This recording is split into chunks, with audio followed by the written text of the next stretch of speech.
continue to call them as I see them. Have you no sense of decency?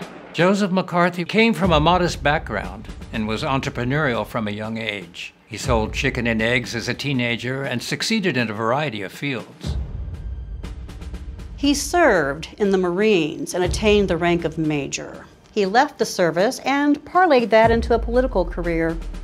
He ran for Senate in Wisconsin. He proved from the onset that he didn't mind attacking a political opponent. People listened and were swayed. He won the primary and eventually the Senate. Communism had a meteoric rise post-World War II. They had won China's Civil War. The Soviets tested their first bomb. The senator's goal was to halt Soviet influence at any cost. Calling someone a communist in America at that time was a serious remark. He wasn't the greatest orator, but he spoke to the public's interest in attacking communism, and they listened. I think we've got a much more serious situation now in communist infiltration of the CIA. From 1950 to 1954, he just hurled accusations of communism against members of not only the US government, but the Army as well. Many of the accused were blacklisted or lost their jobs, although most did not in fact belong to the Communist Party. He supposedly kept a list of those in government that he found to be traitors. But things got a little out of control. The numbers of infiltrators on his list kept changing. The press had to cover him because he was creating news. So the more they covered him, the more people paid attention. And the more people paid attention, the more followers he gained. He made headlines. He sold a lot of newspapers and got a lot of TV ratings. The guy was money. But if you get caught up in the hysteria and fake news, there's chaos. If you were accused and brought to trial, your accuser didn't even have to show up in court. It was like you were being taken to the gallows by a phantom. I'd at least want to see the face of the person stabbing me in the back. Much of this was unconstitutional.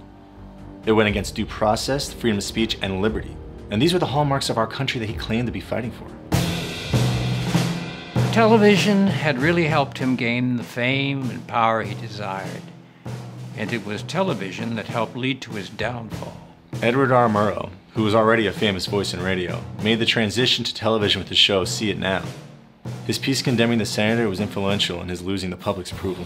The actions of the junior senator from Wisconsin have caused alarm and dismay amongst our allies abroad, and given considerable comfort to our enemies. What really did him in was his behavior in the Army hearings. He had investigated communism within the Army, and the Army had made their own accusations of blackmail against McCarthy.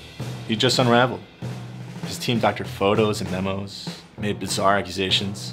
It was great television, but not very befitting of a member of the Senate, or any upstanding member of society for that matter.